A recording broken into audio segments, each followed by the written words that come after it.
Will Marshall, owner of 108 Performance. Yes, sir. Yeah, if you want to start by just like a quick overview of your past with baseball, 108 Performance, and what you guys do here. Absolutely. Yeah, so I'd say for me as an entrepreneur, it started off as, mowing lawns, doing travel ball lessons, running teams, things like that, right? And as I was towards the tail end of my career, I ended up at 108 and I was a player, ended up becoming a coach, then an intern, then worked on hitting, then throwing, then strength coach, then PT side, then business side, and it just slowly evolves as you grow. But I think for me, as this has grown as a business, the thing that changes over time is the roles and responsibilities that you're doing, but what never changes is that you're always having to solve puzzles and solve problems. So, 108, our puzzles most of the time are trying to solve problems for players and for coaches, help refine their system and optimize their ability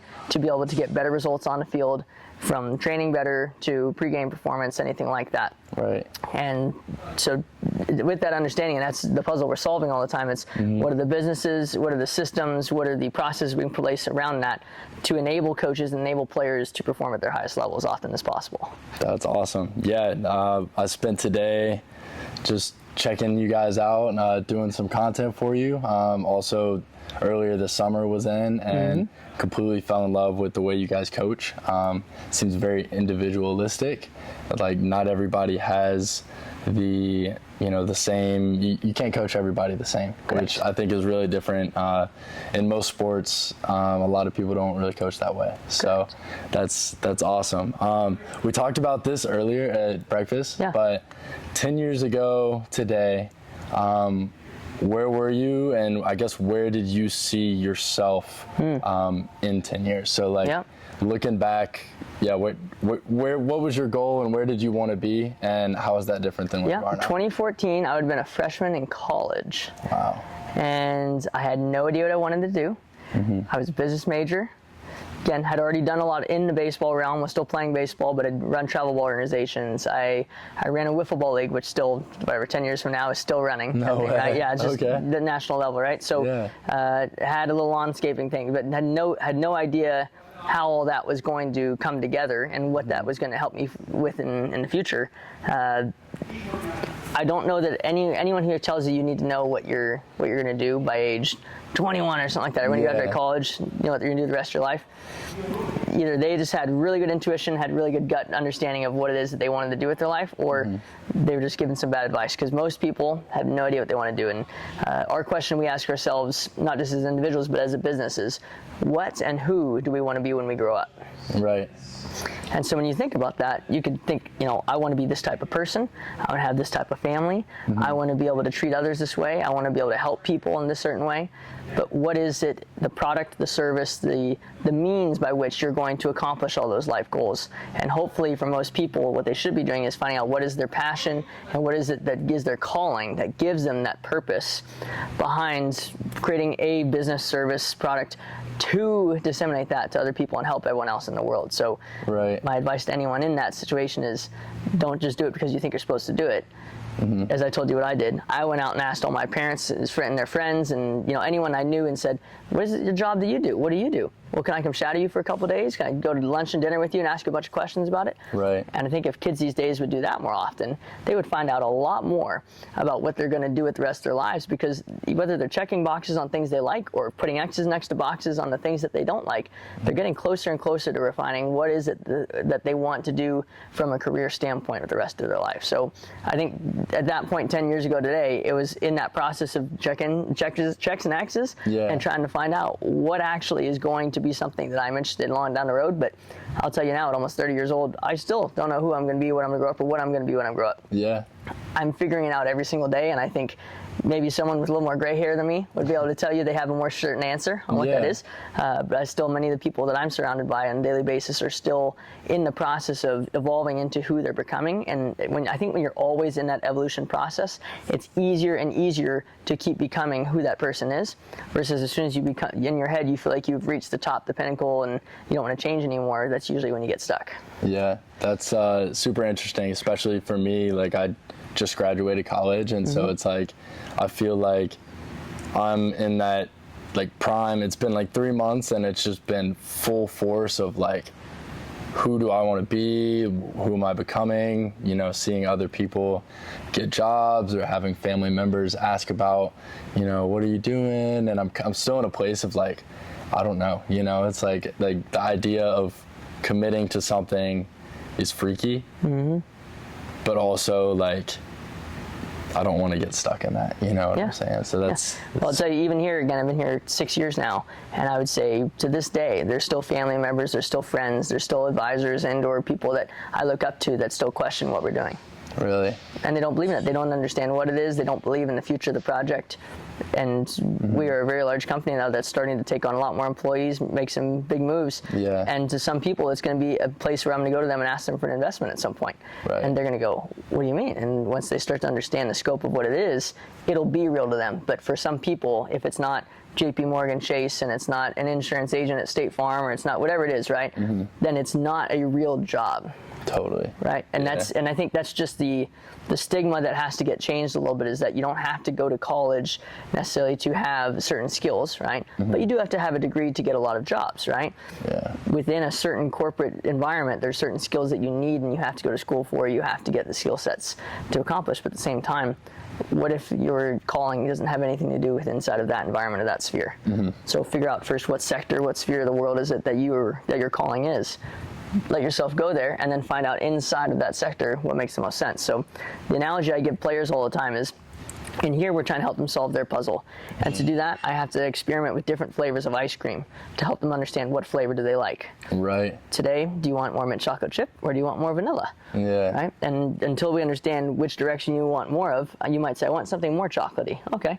Well, here's the other variations of chocolate. Yeah. Here's the other variations of vanilla.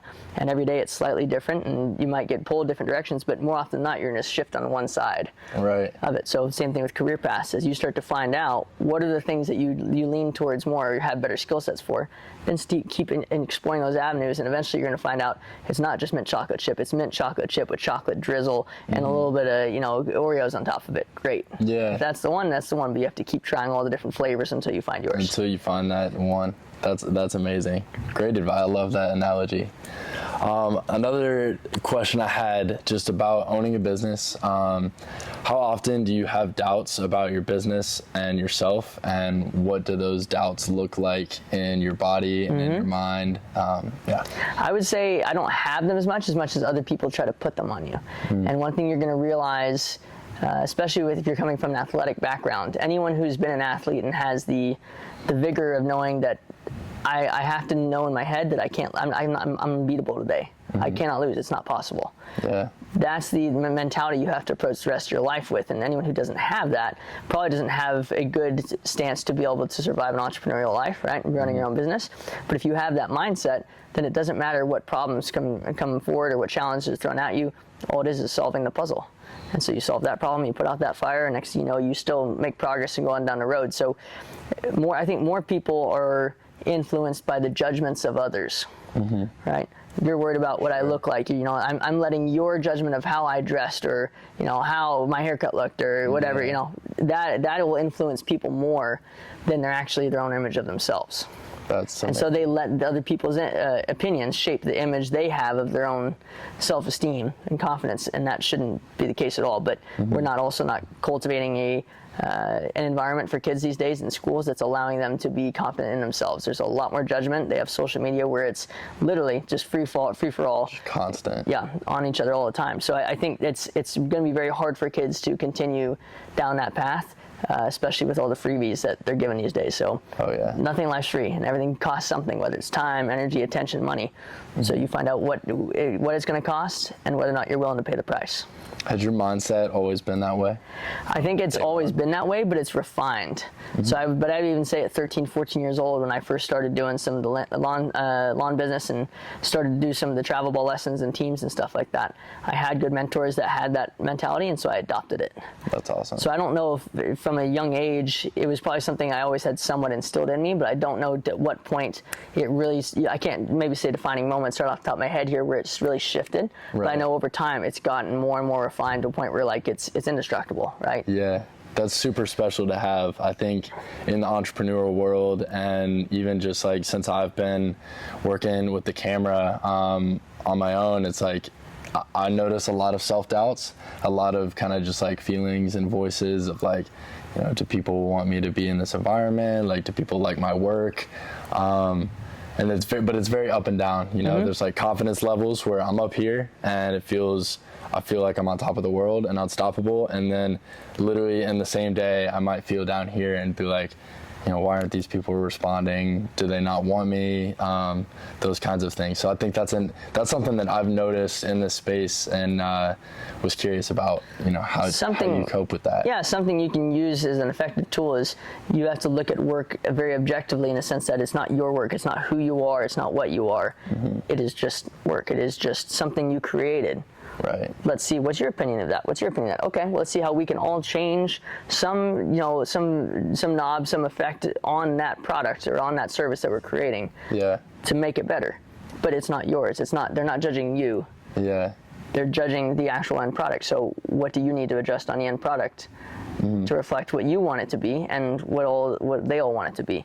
And so as soon as you can detach from your work in that sense, that it's not you, it's not who you are, right, and it is what you do, but it's not who you are, then it's way easier and you don't get rattled by that. But there's a learning curve and a period of time where it is hard to detach from that, because you put your heart and soul into everything that you do. And I still do that every day, but I've learned to not let the other people's opinions affect my self-esteem on it. It's just, okay, that just means I haven't refined that project enough.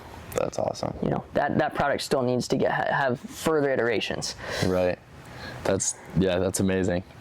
Something you wish you knew when you started that you know now that would have helped you out from the get-go?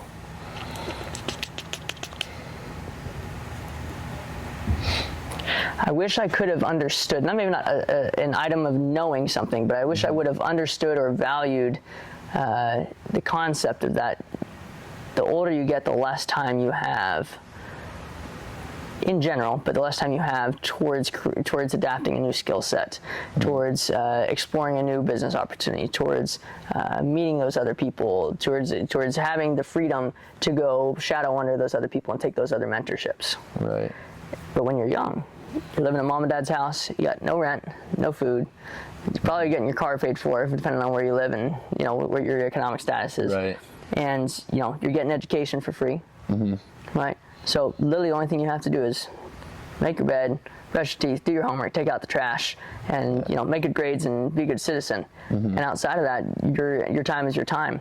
But hard balance is, there's times for kids to be kids, but as they start to get older and you start to have the formation of ideas of what it is that you want to do when you grow up, I wish that at maybe 10 years ago, I even had a further, deeper yearning for getting more connected with different people and finding out about their businesses or their jobs and their careers, even though I did that myself.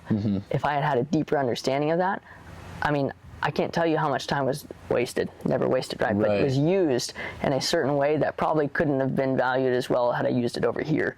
And I was a grinder. I was always working on something and building a new project, but you can never, no matter what, you'll never have the scope then that you have now. Yeah. And anyone with gray hair, again, is going to tell you, if only I knew this 20 years ago. Well, you can't. So something I've always learned to do is that if I surround myself with lots of people with more gray hair than I have, then I have a better understanding of the mistakes that they've made, and they can help me from making those mistakes. So by aligning yourself maybe with people that are smarter than you, that have more experience than you, and someone that's willing to take you under their wing and let you shadow them, you'll get way further, way faster. That's awesome. Amazing. Jumping into a little bit of what we talked about earlier about how 108 kind of made a switch in their marketing, like social media marketing, and how much consistent posting and the way you post, the stuff you post, how has that changed since you started at 108, and what do you guys do now that has brought you guys so much success? When I first got to 108, there was hardly any social media. Now, Eugene had his own personal account, but there wasn't anything that he was promoting other than him making posts every day, going live occasionally. It was just him, right? Yeah. And over time, what has evolved is from the day I got there, I sat down and I watched Eugene in a staff meeting and I listened to them and I looked around and I said, why aren't we recording this? Yeah. And they're like, what do you mean? I said, this is all magic. These are all things that people need to hear. They need to see these things. Like we need to video you all the time. We need to turn you into Gary Vee. Yeah. And he thought I was ridiculous, right, at the time. But I knew that was the case and that's what needed to happen. So I just started videoing him and everything that went on in the shop. And not that I had any video skills, right? And it's all shot on the phone. It was all shot on the phone. Yeah. And, at the time, crap phones weren't worth a whole lot as compared to what the cameras were at the time. And I didn't do any captions. We didn't have any fancy edits or anything like that. I would just take a video, long form, post it, and that was it. But we started there, and over time, obviously we brought on more team members that are able to have way better skill sets in that area. They do it, relatively full time, right? They're editing videos, they're taking videos, they're combining concepts. But I think the thing that has stayed consistent the whole time is we've always taught our principles, our concepts, and our beliefs rather than a fad. And by always stating what your principles, concepts, and beliefs are, you can share wisdom with other people that you've garnered after hours and hours and hours of trying to achieve that wisdom and that truth. And that's what's been able to help so many people across the country, even if we've never put our hands on them ourselves. So the thing that's shifted maybe is better refined social media tactics, but at the end of the day, the content itself and the systems for which we've deployed it, that's not changed. Yeah, that's so interesting, because I think it's so easy, especially in a social media world, when you see people, with hundreds of thousands of views or likes. It's so easy to get trendy and to think about what does the viewer want to hear versus what do I want to say. You think it's pretty important to stay authentic, even if it's like, how important is the authenticity to you, even if it isn't catching those views or those likes immediately? We don't care. I don't think we ever really have even about the number of views and likes. It's more so sharing what we're discovering, what we're finding out. Awesome. Because we know it's working. So if it worked for us, there's hundreds of thousands of other people out there who it's also going to work for, and they're going to get positive results from it. Right. So the longer we go, the more we realize that it might have taken 10 years of experience and trial and error to come to this resolution, right? To come to this wisdom or piece of truth. Well, if we can share that with someone and save them the 10 years, that's wonderful. So I think that has been consistent the entire time. That's awesome. That's awesome. What is a business tool that you wouldn't be able to work without, if you have one? Phone. Phone? Yeah. Okay. Awesome. Because we communicate all day long. We have many different apps we use for communications, payments, anything like that. And so I think you could do without a computer, as crazy as that sounds. Which I think you could do it all on a computer also. So maybe a phone or a computer. Okay. But yeah, I think that's probably the number one. Have one of the two. You got to have one of the two. Awesome. What motivates you to get up every morning? From an internal state, I'm a pretty positive person, as you kind of know. Yeah. Kind of hard to put me down. So I don't know if it's what motivates me to get up every morning. When I was young, my favorite day of my life or my childhood was always in the summers. And there's something about waking up, middle of summer, going jumping in the pool or going fishing down by the lake and listening to CMT, country music television, and going to the baseball field and playing with your buds, and then going to the wiffle ball field and playing all night, and then going back, having some big cookout, jumping in the pool, watching a movie. That was like my picture perfect day as a kid. Yeah. In the summer. And so every day that I wake up, whatever the musical vibe that is that day, I play it, but that's the mode I'm in. I wake up and I'm re-experiencing and reliving that feeling every day. And so every day for me is the day of summer. Which for some people you could say every day is Christmas, every day is whatever, but they always make fun of me. Will, who are we inviting to Christmas today? Yeah. Because that's how I get to approach everyday life, because I just let myself be in that mindset all the time instead of saying, well, I only get to have fun and be in summer mode when it's summer. Right. I only get to feel like it's my birthday when it's my birthday. Well, you can choose to do that, or you can choose to just make every day feel like it's that way. Creating that internally. It's all entirely in your brain, and it's about the environment of what you have to create, right? So it just depends on who you are and how you can approach that. But everyone has the ability to create that mentality in their head. It all comes down to you creating the environment here and not letting the external environment dictate what you're able to do. Speaking of environment, how important is it in this world to be surrounded by like-minded people? And how important is the environment that you put yourself in with other humans. Yeah, I don't know if it's everything, like, without it you can't do it. I'm not going to say that, but I will say for us, it's the number one thing.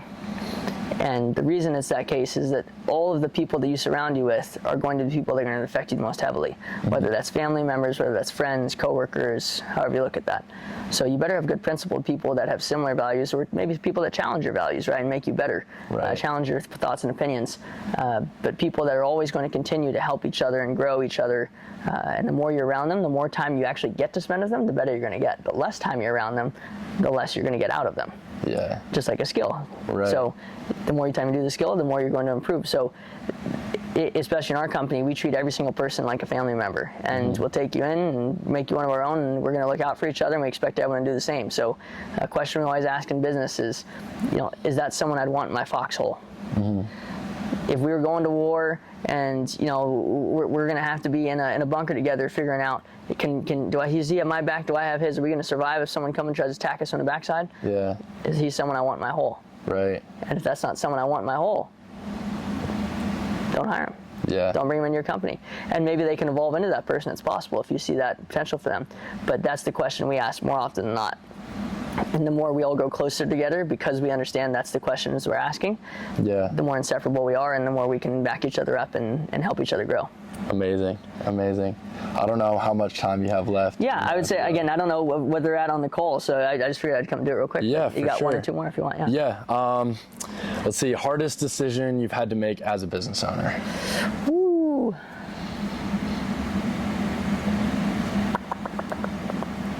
Which is probably a loaded question. Yeah, I'm trying to think.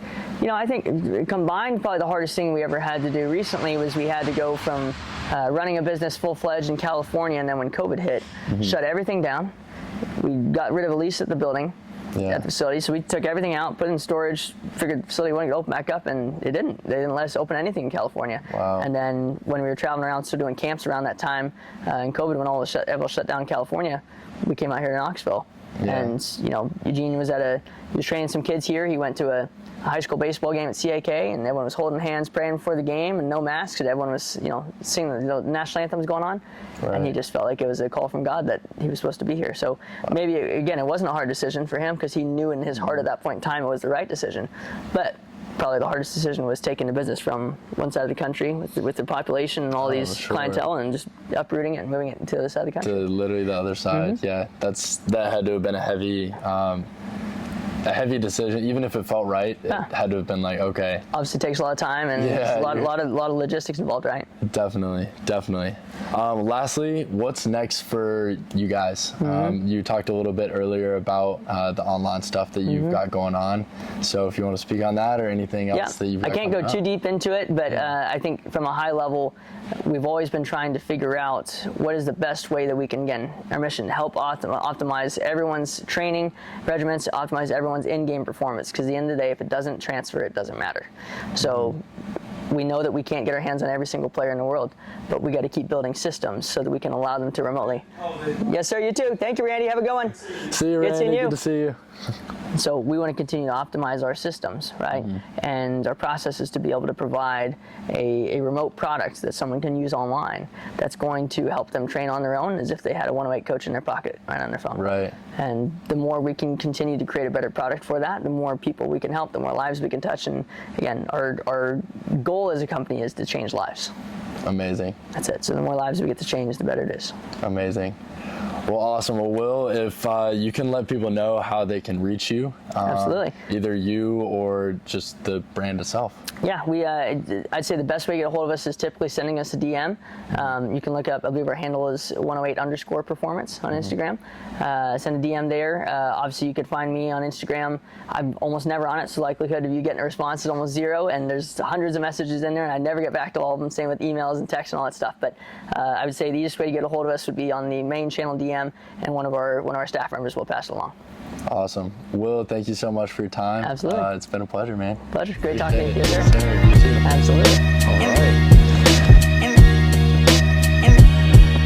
Appreciate appreciate you guys tapping into the first episode of Yup. This has been something that I've been thinking up for over a year now, and I'm really excited that I'm finally getting it going. If you haven't already, go tap into the behind the scenes video that I took of 108. Link should be here, or here, or here. I don't really know. I'm new to this whole YouTube thing. I'm excited to continue down the journey of filming podcasts like these. I got a whole list of entrepreneurs I want to interview going forward. If you guys have any suggestions for any interviewees, comment down below or shoot me a message and I'll see if I can get in contact. My main goal of starting this podcast is to gain insight as a young entrepreneur on the ins and outs of entrepreneurial life. We're going to be talking everything from business hacks, lifestyle, mindset, mental health, and anything and everything that has to do with owning a business. Hope you guys enjoy what I'm doing. If you want to keep seeing more videos like these, make sure to hit that like button and subscribe to my channel to get notified when I post again. And please, please, please comment if you have any suggestions or questions that you'd like me to ask in further interviews. Again, thank you so much. Until next time, peace.